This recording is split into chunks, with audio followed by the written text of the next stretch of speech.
O primeiro defeito, eu vou começar falando de Pedro. O primeiro defeito de Pedro era a impulsividade, fazer as coisas por impulso. No Evangelho de Mateus, capítulo 14, você se lembra que Jesus anda sobre as águas. Pedro vê Jesus andando sobre as águas e pula do barco como se a fé fosse uma boia. Afunda logo, engolindo mais mar do que fé, do que confiança. Jesus o resgata com um olhar que mistura compaixão e decepção. Homem de pouca fé, por que duvidastes? Jesus não o deixa se afogar no seu próprio impulso, mas o puxa para cima e lhe dá uma lição. A fé verdadeira não é grito, não é impulso, é confiança e perseverança. Se você olhar esse evangelho, você vai lembrar que ele chega a caminhar sobre as águas. Ele chega a andar sobre as águas. Ele já devia ficar maravilhado com aquilo que estava acontecendo com ele. Mas quando veio o vento nas ondas, ele tira os olhos de Jesus e começa a olhar para as ondas. Da mesma forma que ele tem esse impulso de ir até Jesus no início, depois ele tem um impulso de tirar os olhos para Jesus. Isso que ele se parece muito conosco. Nós também pulamos de promessa sem saber nada, sem medir as consequências. Gritamos, o Senhor me chama, mas quando a água bate no joelho, já começa a murmuração, a reclamação, a desconfiança. Quantas vezes começamos algo em nome da fé ou em nome de Jesus, mas acabamos desistindo, sucumbindo pela nossa falta de confiança, pela nossa falta de perseverança, por a gente não saber olhar o que Deus já fez na nossa vida. Da mesma forma que somos impulsivos para as coisas de Deus, aí vem um impulso e também nos rouba. Quando a gente fazia formação, por exemplo, a equipe de acólitos, chamando as pessoas, olha, quem quiser acólito, dá o nome na secretaria. Aí, por muitas vezes, vem aquele monte de jovens para ser acólito. Aí vão e recebem a túnica. Aí passa 1 mês, 2 meses, a hora que começa a exigir a escala, a hora que sai um disque-me-disque, a hora que o padre chama atenção, aí fica meia dúzia. No serviço da igreja acontece muito isso. Não é só entre os acólitos, mas na leitura, no canto, de ser ministro. As pessoas desanimam no caminho porque começam a afundar. Esse afundar é porque tiraram os olhos de Jesus. Estão olhando para as dificuldades, para as pessoas, querendo recompensa. Da mesma forma que há um impulso de, Senhor, eu te seguirei aonde o Senhor quiser que eu faça, o que o Senhor quiser que eu faça, aí na hora de servir, já começa a afundar. Vai deixando de lado, começa falhando, depois falha um pouco mais, e daqui a pouco está fora da igreja, nem na missa está vindo. Quantas vezes o padre viu isso? A gente não pode ter esse impulso. A gente tem que fazer as coisas com firmeza, com propósito. Para isso tem que ser medido aquilo que a gente fala. É só você ver, por exemplo, o que as pessoas fazem em relação às promessas.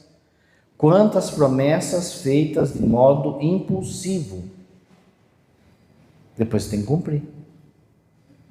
Mas daí não quer cumprir. Aí vai deixando aquele monte de promessa quebrada. que é pecado. Seja uma promessa do serviço na igreja, quando recebe uma missão na igreja, seja a promessa do casamento, seja a promessa que fez para receber uma graça, que recebeu, mas daí não cumpriu a promessa. Perseverança e confiança em Deus. Deixarmos de ser impulsivos. A gente brasileiro é pior ainda. Vai tudo no impulso. Sente um cheiro novo e já vai tudo atrás. Quantas pessoas que largam a Eucaristia, a missa, por impulso. Impulso de namorado, de namorada, impulso para ganhar dinheiro, impulso de promessas vazias de outra religião. Deixam a Eucaristia por impulso. Vai afundar. Segundo defeito, Pedro é um medroso com pose de valente. Não é? Ele é um medroso, mas ele tem pose de valente. Na ceia, Pedro era o valentão. Ele que era o valentão lá na ceia. Ele promete morrer por Jesus. Porém, como a gente sabe, ele acaba negando Jesus 3 vezes, não foi uma. Tremendo diante de simples criadas, ficou com medo de criada. Ele que disse que ia dar a fé por Jesus, não precisou nem um soldado apertar ele, não precisou nem passar por um questionário, por um questionamento, por um sofrimento, não precisou uma criada perguntar. E já foi a fé dele, já foi a coragem toda dele. Quando o galo canta, o som é um tapa na sua coragem. Ele chora, mas não de raiva, de vergonha. Jesus vai ter que consertar isso. Como a gente sabe, Jesus conserta isso depois da sua ressurreição. Como você sabe, quando ele pergunta 3 vezes para Pedro, tu me amas? Tu me amas? Aquilo é um conserto. Porém, a gente vê nessa falsa valentia de Pedro, muita coisa que parece conosco. Primeiro, você precisa entender o que é coragem. A coragem é uma virtude. É a virtude dos santos. A coragem é a capacidade de dar a vida por aquilo que se ama. Uma pessoa foi no jogo de futebol, na hora que ele estava voltando, saiu uma briga de torcida lá no metrô. E ele, para defender o time dele, ele morre por aquilo. A coragem é dar a vida por aquilo que se ama. Só que ele morreu por um time que não vai nem ligar para ele. O cara foi no bar e discutiu por uma pinga. O outro foi lá e deu uma facada nele. A coragem é morrer porque se ama. O cara morreu por causa de uma pinga. Por que você tem coragem de morrer? Eu tenho coragem de morrer por Jesus. Toma cuidado para não ser o valentão igual o Pedro. Esse morrer por Jesus começa na fidelidade sua no seu casamento, na fidelidade do seu tempo, que traduzindo é ter tempo de oração. Se eu não tenho tempo de oração, então eu não tenho coragem de dar a vida por ele. Tem coisas mais importantes para mim fazer do que rezar. Toma cuidado com essa valentia, ela é facilmente desmascarada. Quando no serviço as pessoas começam a falar mal da igreja, veja a palavra de hoje. Jesus fala assim: não vai acabar, a igreja não vai acabar. Apesar de nós, padres e leigos, apesar de nós, a igreja não vai acabar, é promessa dele. Apesar dos ataques de fora, ela não vai acabar. Mas às vezes em família, lá no serviço, as pessoas começam a atacar a igreja, atacar Nossa Senhora, atacar a vida, falando a favor do aborto, e eu, com medinho, me escondo. Eu, com medinho, por falta de argumento, porque não vou atrás, porque se eu for atrás eu me comprometo. Se eu aprendo, eu me comprometo a defender. Então é melhor que eu não saiba para não me comprometer. Mas você acabou de falar na igreja, na missa, que dava vida por Jesus. Mas não é capaz, por exemplo, de perder uma amizade que está te levando para o pecado, de deixar um relacionamento que está te afastando de Deus. Coragem a dar a vida por aquilo que se ama. Você de fato está tendo coragem de deixar de dar a vida, de ser zombado por causa de Cristo? Se você não está passando por isso, é porque a sua fé está água parada. Porque você já é resto. No mundo de hoje você já é resto. Você já é o esquisito. Porque segue a Deus, porque vai na missa, porque quer viver a castidade, porque quer viver a fidelidade, porque não quer entrar em fofoca. Você já é o esquisito. Só que se eu quero fazer um caminho de agente duplo, estando lá e estando aqui, no fundo é falta de coragem. É medo de morrer por Jesus. Nossa coragem é frágil, como se fosse um vidro sob pressão. Somos valentes na igreja, e olha lá. Por que olha lá? Porque às vezes você é chamado também a ler na missa, a cantar na missa, a fazer um serviço na igreja, na catequese. Eu não vou, tenho vergonha. Isso aí se chama medo, frouxidão. Vergonha todo mundo tem. Todo mundo tem, inclusive o padre. O que me fez ser padre e estar aqui falando na frente de vocês? A coragem de amar a Jesus. Ela deve prevalecer ao medinho que eu tenho de passar vergonha, de errar. Porque muitos não fazem nada, não querem fazer, porque tem medo de errar. Esconde um orgulho de perfeição aí. Outro dia o padre fala. Somos valentes na igreja, ou às vezes nem nela, mas gaguejamos diante do mundo. Da família então, vixe Maria, almoço de família, a gente tem medo. Escola, adolescente em escola, é louco para se entregar, para negar Jesus facinho. O espírito de turma, o espírito de querer ser acolhido, de querer ser respeitado pela turma, é Pedro, é valente diante de Jesus, é valente na igreja. Negamos Jesus com os nossos silêncios. Quantas vezes, hein? Com nossas omissões, com nossa covardia camuflada de prudência.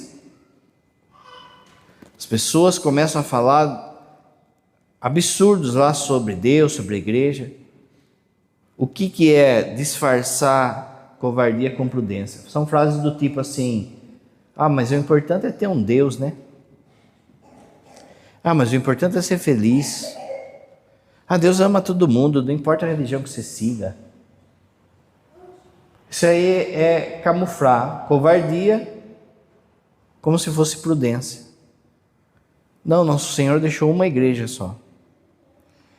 Se qualquer religião vale, então por que Jesus morreu na cruz? Não precisava. Cada um continuava adorando o que quisesse. Se toda religião vale, então adorar Lúcifer vale também. Perceba então, que às vezes pode ser covardia disfarçada de prudência. Eu não vou entrar em discussão, mas aí entra em discussão por política, por time de futebol. Depois, como Pedro, choramos de vergonha. Mas no outro dia estamos lá, negando Jesus de novo. Terceiro defeito de Pedro que Jesus consertou: brigar com Deus. No Evangelho de hoje, você viu, tu és Pedro, sobre essa pedra edificarei minha igreja. Jesus enche a bola de Pedro, dá a chave para ele, dá o poder da igreja para ele. Na passagem seguinte, ele está se achando, e ele já faz a burrada. Jesus fala da cruz. Na passagem seguinte, o Filho do Homem precisa ir para Jerusalém, ser entregue e morrer crucificado lá. Pedro, que achava que está cheio de moral, achou que podia corrigir Jesus. Deus o livre, aconteceu um negócio desse com o Senhor. E Jesus chama ele de Satanás. Na passagem seguinte dessa. Vai para trás de mim, Satanás, porque você não compreende o plano de Deus. Aqui não é que Pedro estava com o capeta, é que Satanás significa adversário. Ele estava sendo um adversário do projeto de Deus. O projeto de Deus de salvação era que Jesus viesse, se encarnasse, pregasse e morresse na cruz e ressuscitasse. Esse é o projeto de Deus. Deus o livre, aconteceu um negócio desse. Ele está indo contra o projeto de Deus. Ele está sendo um Satanás, porque ele não entende o projeto de Deus. Toda vez, abra seu ouvido que o padre vai falar. Toda vez que você vai contra o projeto de Deus na sua vida, você é um Satanás. Toda vez que você vai contra o projeto de santificação, você se torna um adversário de Deus. Você está brigando contra Deus, você está lutando contra Deus.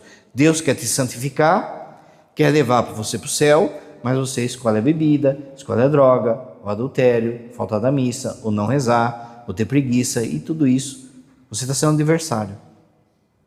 Toda vez que Deus apresenta o projeto dele na sua vida, que passa também por cruz, e eu quero refugar a cruz, murmurando, reclamando da cruz que apareceu, eu estou sendo Satanás.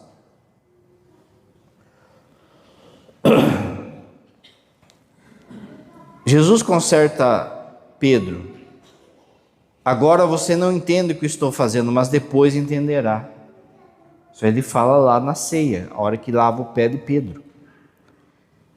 Jesus sabe que maturidade espiritual é um processo de dor, não de pressa. Aqui dentro tem um homem orgulhoso. Isso é uma doença. Ela precisa ser tratada. E o tratamento não é um tratamento sutil, fácil. Por muitas vezes Jesus vai precisar usar de sofrimento, de dores, para ver se eu acordo. Há um projeto de Deus ali. E aí eu quero fugir desse projeto. É se tornar um Satanás. Repara assim, pensa assim, ó. Pensa numa mulher hoje, sei lá, 40, 50 anos, 30 anos, mais ou menos. Mas pensa essa mulher, se ela tivesse um diário, que ela começou a escrever lá com 10, 11 anos. Com 10, 11 anos, ela escrevia o seu diarinho lá, todo dia escrevia ali. E ali ela colocava tudo aquilo que ela estava passando e tudo aquilo que ela estava sonhando para a vida dela. Agora, ela, como mulher, já é mãe, é esposa, é mãe, é até avó. Você já pensou se ela pegasse esse diário e lesse agora? O tanto de coisa boba que ela ia ler ali. Olha o que eu pensava. Olha o que eu achava da vida. Olha o que eu achava que ia acontecer comigo. Olha o que eu estava pedindo para Deus. Olha o que eu estava rezando. Isso se chama maturidade, gente.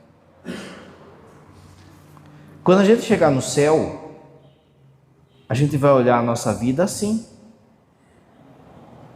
Quando a gente chegar no céu, a gente vai olhar e vai falar assim: Meu Deus estava falando um negócio, eu estava entendendo outro. Deus estava falando para mim fazer tal coisa, eu estava lá com preguiça, eu estava lá com medo. Deus estava falando para mim suportar aquilo, confiar nele, e eu estava lá pedindo para sair fora desse projeto. A gente vai olhar e vai falar assim: olha como fui bobo, infantil, egoísta. Peça sempre para que Deus dê a capacidade de você enxergar o projeto de Deus, o porquê você está passando. Não é assim que a gente fala? Tem certas situações que a gente tem que ficar perguntando por que aconteceu isso, mas para quê? Para que Deus está desejando que eu passe por essa situação? É o projeto dele. E aí, em vez de eu murmurar, de eu reclamar, de eu ficar brigando com um Deus, eu vou e acolho com maturidade de fé. E não me torno um Satanás, sendo contrário a Deus. Quer ver um outro exemplo? O padre sempre fala, por exemplo, aqui na cidade de Itu, que diz que é a Roma brasileira, a gente tem um seminarista, que é o nosso, que é o Bruno. Um seminarista. Se ele perseverar, Itu vai dar um padre para a igreja só daqui 10 anos. Isso que é a Roma brasileira. 10 anos. Se já a pessoa subisse e falasse assim, conforme o número de seminarista que a cidade mandar, é o número de padre que eu vou mandar. Mas a gente já estava lascado já. Né? Mas a pergunta é, numa cidade como Itu, 160 mil, quase 200 mil pessoas, será que Deus parou de chamar os jovens? Será que Deus parou de olhar para a cidade de Itu e não chamar jovens para serem padres? Não parou. Só que tem gente brigando com o projeto de Deus.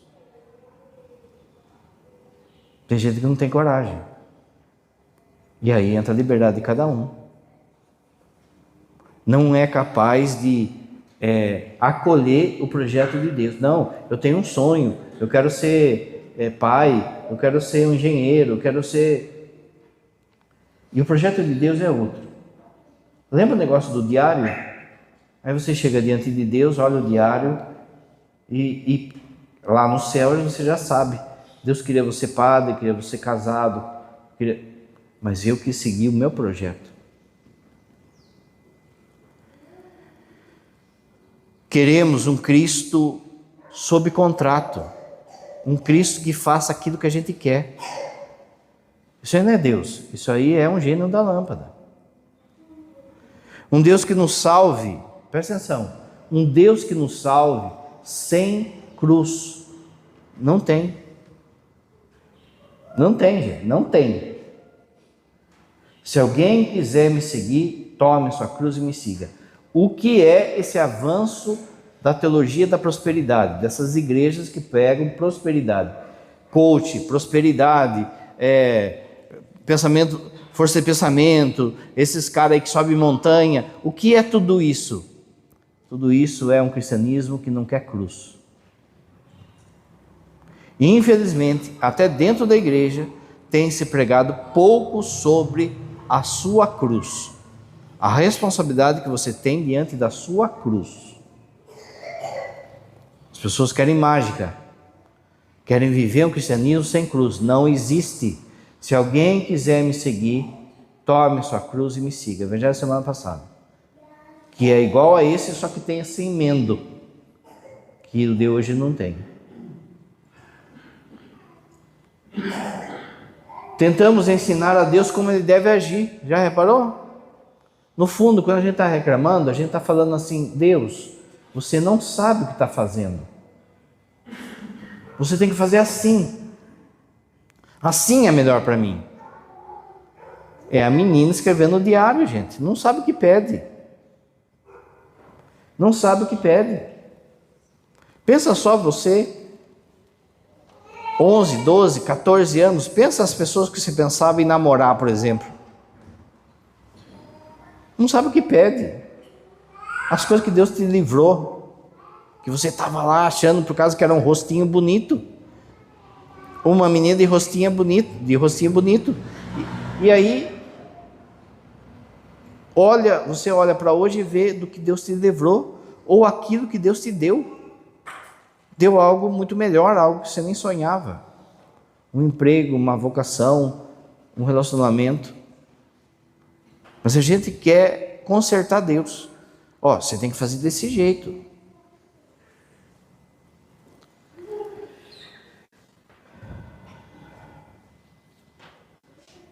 Agora entrando em Paulo, falando de Paulo. Falamos então de Pedro. Impulsividade, é um medroso e ele brigava com Deus. A primeira defeito de Paulo é um fanatismo religioso, que não é religião também. No livro de Atos, no capítulo 8, Paulo, que ainda era Saulo, ele que lidera a perseguição aos cristãos. Você sabe do texto. Ele prende os cristãos, ele tortura os cristãos e ele mata os cristãos. Ele vai chegar num ponto, inclusive, de estar presente quando o primeiro mártir morreu, que é Santo Estevão. Ele estava lá. O texto fala que ele estava lá segurando a roupa de Estevão para que ele fosse apedrejado. Quando ele vai para Damasco, no caminho de Damasco, que tem a conversão dele, ele estava indo para matar cristão. Ele era um pesadelo da igreja, tanto que na hora que ele se converte, os apóstolos não aceitam muito ele não, porque os apóstolos começam a pensar assim, vai que ele é um espião? No texto não parece, mas ele fica 15 anos isolado na Arábia, esperando, estudando, rezando. Não é ele chegou semana que vem e já foi pregando. Às vezes a gente acha que é assim na igreja, não é? Para formar um padre, o padre acabou de falar, demora 10 anos, gente. 10 anos a gente sai como a gente sai tudo quebrado ainda. Aí vem um moleque aí de power, de king, de não sei o quê, com 10, 11 anos já se acha o Santo Agostinho. Sabe mais da Bíblia do que, não é? Santo Agostinho quer corrigir a igreja. E as pessoas vão atrás. 9 mil reais, 10 mil reais uma palestra do Carinha. Olha, se eu ganhasse 10% disso aí, eu já estava... Não asfaltava toda a cidade nova aqui, ó. Que o moleque de 12, 13 anos sabe da vida, gente? Sabe da Bíblia? Mas há uma soberba, um fanatismo religioso, a promessa de evangelho sem cruz. Você viu lá todo aquele teatro. Deus está rasgando o seu câncer, Deus está fazendo isso aqui, velho. Porque no fundo ninguém quer um evangelho com cruz. Paulo era um desses. Ele sabia da Bíblia, ele sabia das leis, mas ele usava disso para matar. Há um perigo aí, não só de matar as pessoas fisicamente, mas também matar a fé das pessoas. Isso aqui, gente, nos dias de hoje, esse negocinho que chama microfone, isso aqui hoje em dia é uma arma. A Terceira Guerra Mundial já começou faz tempo, a gente já está na quarta já. A Terceira Guerra Mundial é uma guerra midiática, é de mídia. Um celular, um telefone já são uma arma. Você pode matar alguém com uma filmagem, com uma gravação, com um zap que você manda. Esse microfone aqui pode fazer com que eu mate a fé de muita gente. Eu posso manipular a verdade de tal forma que aquilo me favoreça. Quando nós padres temos que tomar cuidado com a questão da castidade, não é só sexual, é também de manipulação das pessoas.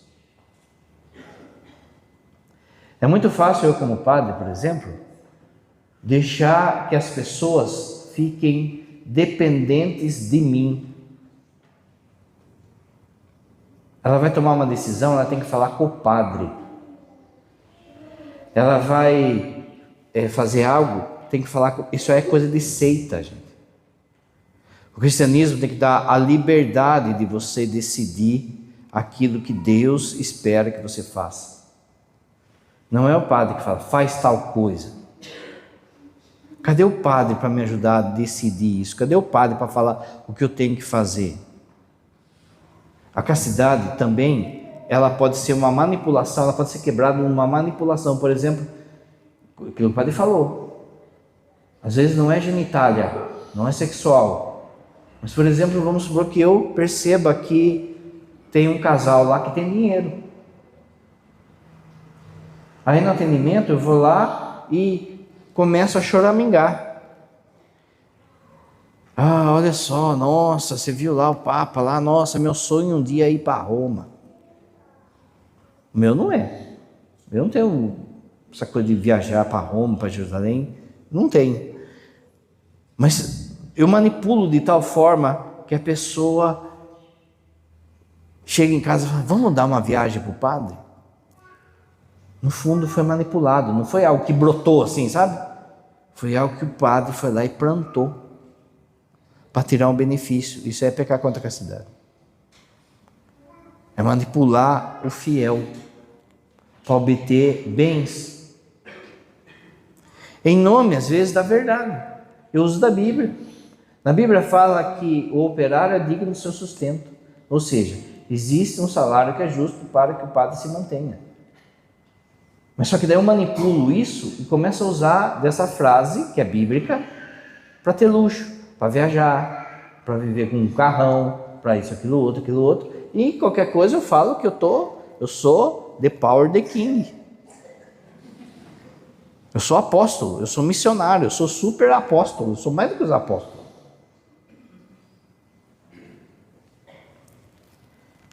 Jesus conserta Paulo, você sabe como, né? Cai do cavalo. Tem que cair, senão não vai converter.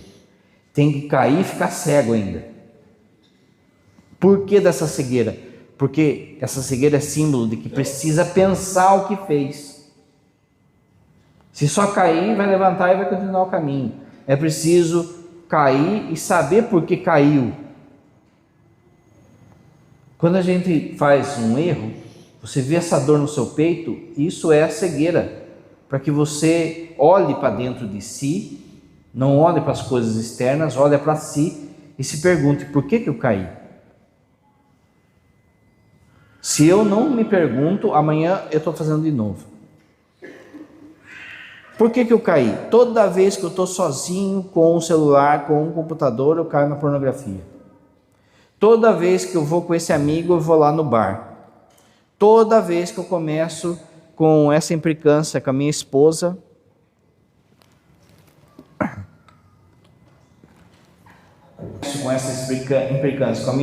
da briga. Você precisa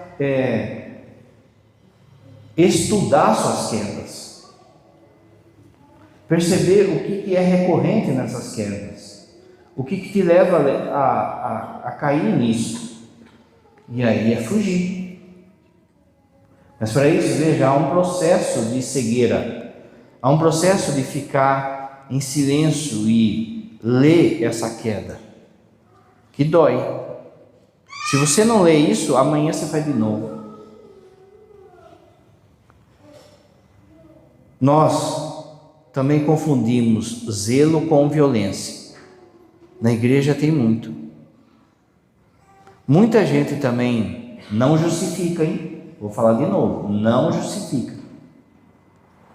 Isso aí não é desculpa. Mas muita gente não serve na igreja por causa que os que servem usam de violência para com os outros. Em nome de zelo. Em nome de zelo, há grosseria, há estupidez. Eu falo sempre lá no seminário, os padres, eu já falei isso uma vez que eu falei para os padres, Existe um cuidado que nós padres temos que tomar, porque parece que está virando carisma de ser padre, ser grosso, em nome do zelo. Em nome do zelo, eu humilho uma pessoa. Por causa de uma toalha torta, por causa de uma vela, por causa disso, aquilo outro, eu vou lá e esculacho a pessoa.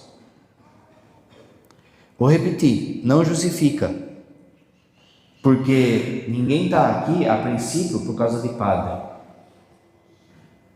Mas a gente que serve na igreja tem que tomar muito cuidado, porque o que afasta as pessoas da sua pastoral, talvez não seja a vontade de trabalhar, talvez seja você mesmo.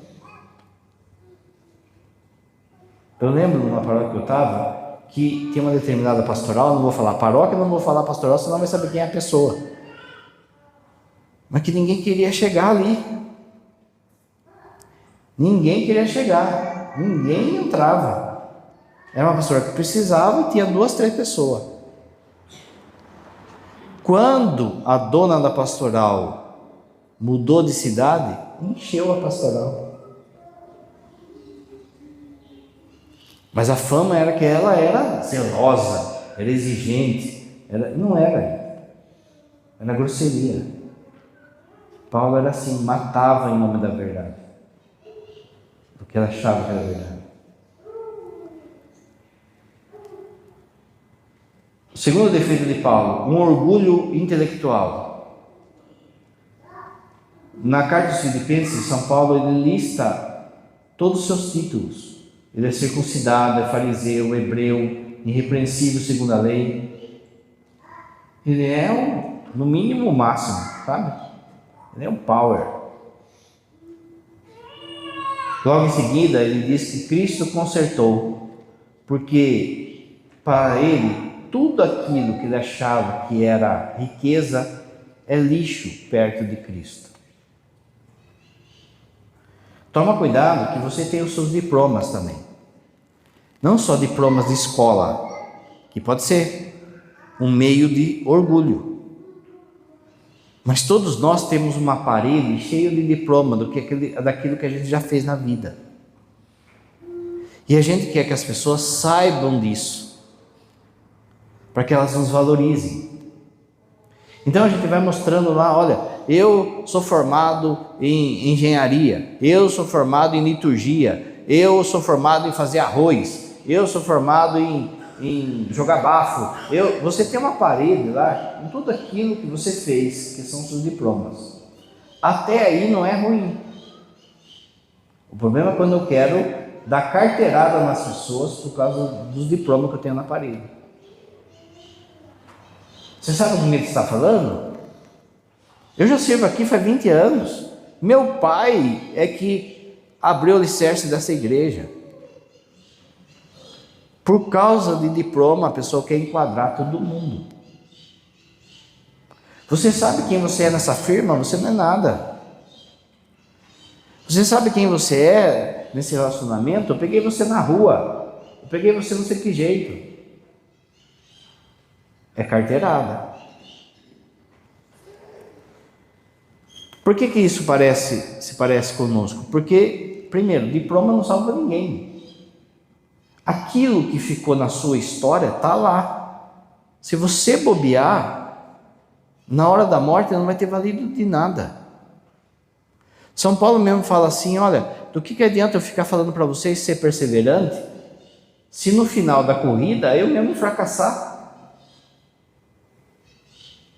Essas coisas, sabe, parece o padre que é São Paulino sofre, né? Está sofrendo. Por quê? Você olha lá no hino do São Paulo, fala assim, as tuas glórias vêm do passado. Né? Fica tudo lá atrás. É assim. Tem gente que é São Paulino sem saber. Né? Eu fiz isso, eu fiz aquilo outro, eu fiz aquilo outro, eu fiz aquilo. E aí eu venho e dou carteirada em todo mundo. É o que São Paulo queria fazer. Mas tudo isso é lixo se não for iluminado pelo Evangelho. Se Jesus não pegar e se você não deixar Jesus iluminar isso, e você olhar, olha quem que eu era, olha o que eu fiz, tudo por causa dele, aí tem valor. Nós nos agarramos a títulos, a cargos, a ministérios, a diplomas e achamos que isso nos torna melhores no reino. Isso para os padres é um pecado nos padres, que se chama clericalismo. Você sabe com quem está falando? Está falando com o padre. Muitas vezes as pessoas dizem que o clericalismo é usar batina, é usar incenso, não. O clericalismo é quando eu uso a autoridade minha sem pensar em ninguém, sem escutar ninguém, sem... Você sabe quem que está falando? O padre centraliza tudo, é um ditador, e tudo tem que ser do seu jeito e cantar na sua régua. Mas em casa eu posso ser assim. No serviço eu posso ser assim, na escola.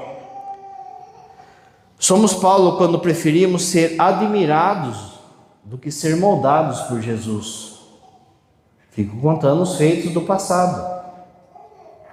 Mas Deus não coleciona títulos. Essa parede cheia de diploma que você tem, daquilo que você sabe fazer, daquilo que você já fez, ela é boa.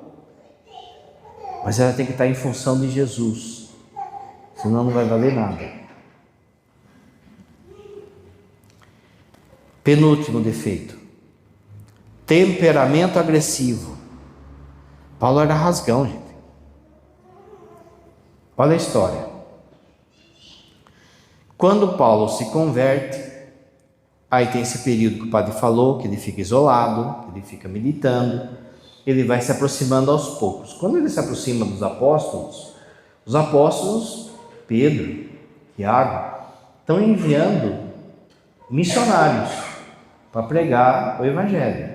Esses missionários, eles iam de 2 em 2. Chegou uma hora que eles viram que a conversão de Paulo era séria. Só que não dava para ele liderar uma dupla missionária. Então eles colocam ele com um homem mais velho e mais firme na fé, mais período de tempo na fé, que era Barnabé.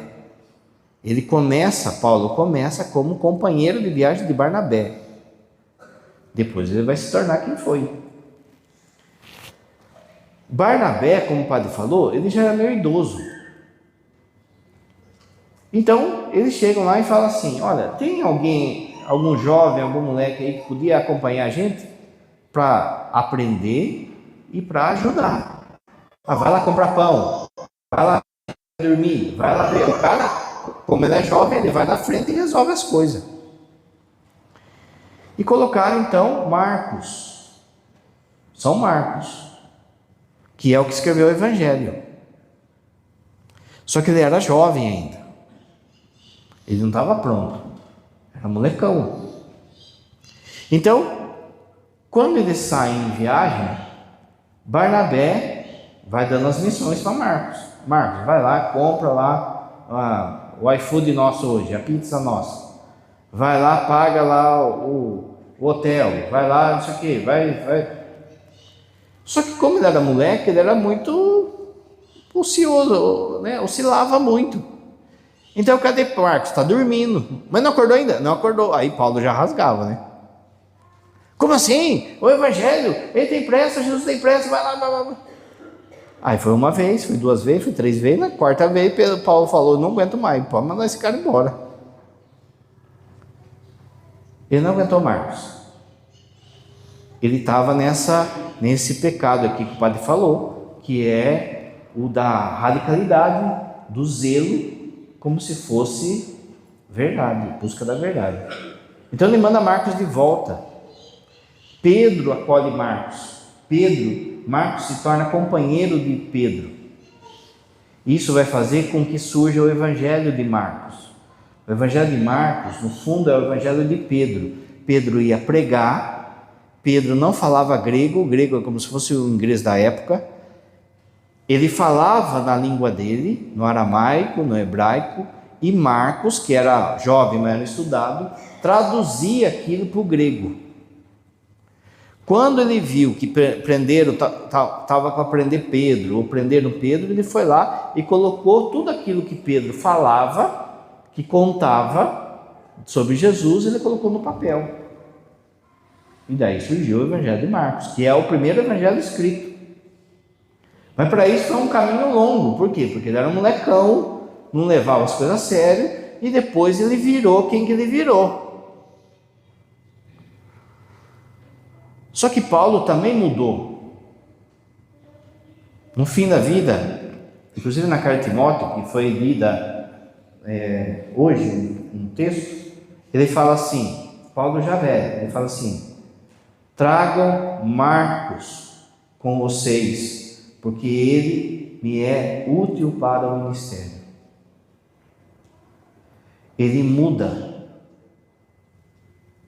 De um temperamento agressivo, ele se torna dócil. Veja só, gente, você precisa mudar. Para de achar com desculpas do tipo, eu sou assim, é minha personalidade, Deus que me fez assim.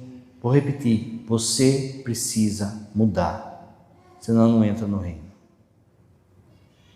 Esses defeitos que o padre está falando, veja, são os defeitos de Pedro e Paulo consertados por Jesus.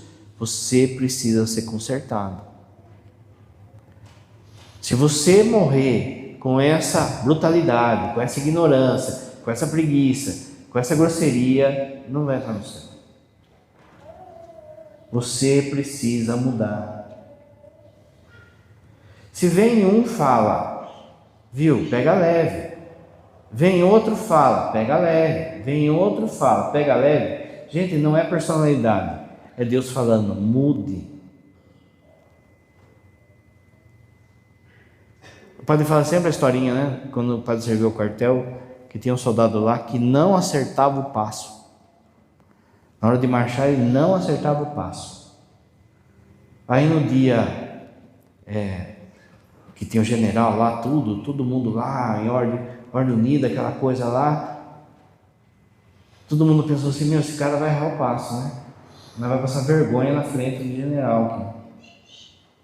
Mas não deu outra. Aí, depois que passou, aí veio o capitão lá da bateria e falou assim, vocês não sabem ainda o que a mãe dele falou. A mãe dele falou assim, só meu filho estava com o passo certo. Meu, se está o mundo inteiro falando um negócio para você, mude.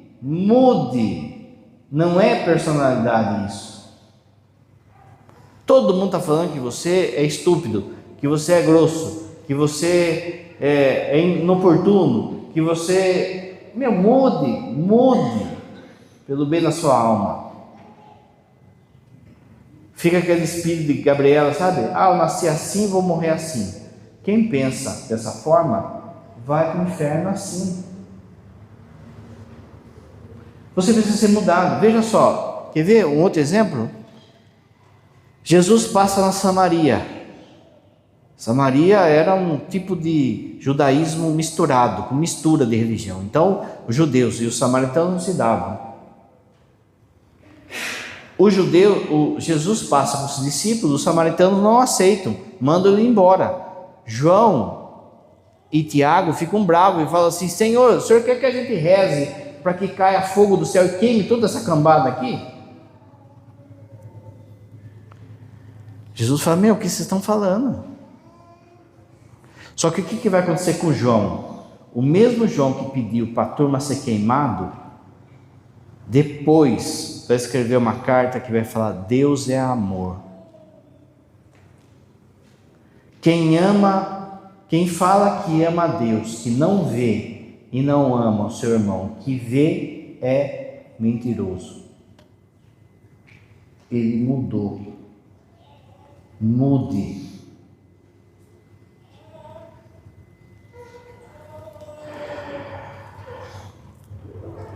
Último defeito de Paulo agora, a inconstância. Paulo escreve um texto, gente, que resume bem o que cada um de nós somos, o que acontece conosco.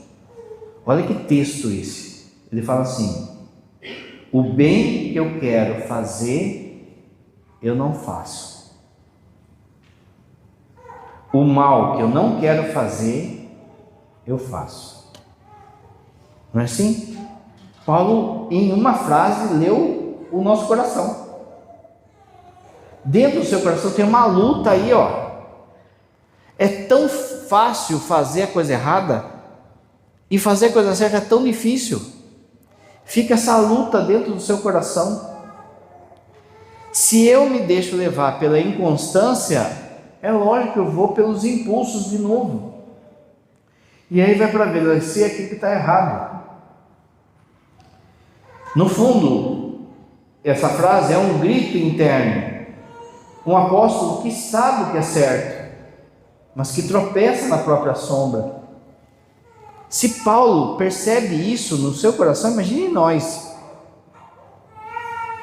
Isso tem que ser mudado também. Repara, como que Cristo conserta isso? Pela graça. Você não é capaz de vencer essa luta do seu coração pelas suas forças. Você precisa da graça. Você lembra uma outra passagem que Paulo fala assim: tem um espinho na carne, um anjo de Satanás que me esbofeteia. Ninguém sabe o que é que ele estava falando, se era uma enfermidade, se era um pecado que ele tinha, se era um defeito físico, ninguém sabe o que era, mas tinha algo que humilhava Paulo. E ele fala assim: pedi ao Senhor que me livre disso por 3 vezes. E Deus respondeu: basta-te a minha graça. O que significa isso? Que luta vai ter? Não vai parar essa luta aí, ó. Se está tendo essa luta, você já está no bom caminho. Porque se não tem essa luta, você é um soberbo. Se não tem uma luta assim, porque você acha que só faz coisa boa, você é um soberbo. Se não tem essa luta porque eu me vejo só pecando, está no caminho do inferno também. Se você percebe essa luta aí dentro, tá bom. Só que falta uma coisa: a graça. Se você lembrar, no Pai Nosso, a gente não reza não deixes que a gente seja tentado. Tentado a gente vai ser. Não deixe a gente cair na tentação. A graça. Aí você tem que pedir. Tem que estar aberto à graça. A oportunidade da graça, por exemplo. Qual é a oportunidade da graça? É o momento que você está vivendo. Agora, esse instante é o momento da graça. Você está aqui, Deus está falando com você, pela boca do Padre. Quando você chegar em casa, vai ser o momento da graça. Ligando o fogão. Abrindo a porta do seu carro. O momento da graça é o agora de Deus. Então você tem que estar com o Wi-Fi ligado para ver qual é as graças que Deus está mandando para que você persevere nas coisas boas. Essa luta vai ter. Você vai abrir a porta do seu carro, vai passar aquela moça com aquela calça, parece o Zezé de Camargo, sabe? Começa uma briga no seu coração. Olha, não olha, olha, não olha. A graça vai estar ali para você falar, não olha. Porque se você olhar, vai vir outro pecado, vai vir outro, vai vir outro. Vai chegar lá em casa, vai acabar de chegar da missa, vai chegar, aí o esposo vai fazer algo que você não gosta. A graça vai estar lá para você não entrar na treta. Basta-te a minha graça. Nós parecemos com Paulo porque nós vivemos uma guerra espiritual. Nós somos bíblicos de manhã e carnais no trânsito. Acabou de sair da missa, está brigando no trânsito. Comungamos no domingo e murmuramos na segunda. Paulo somos nós quando tentamos vencer o pecado pelas nossas forças. Vencer o pecado é pedir a graça do Cordeiro que morreu por nós. Você não tem força nenhuma para vencer nenhuma mentirinha. Você precisa da graça. Senhor, dá-me a graça de me manter fiel, de manter casto, de ir na missa, de ter vida de oração, de chegar na hora do serviço, de não ficar reclamando. Dá-me a graça. Creio em Deus Pai Todo-Poderoso,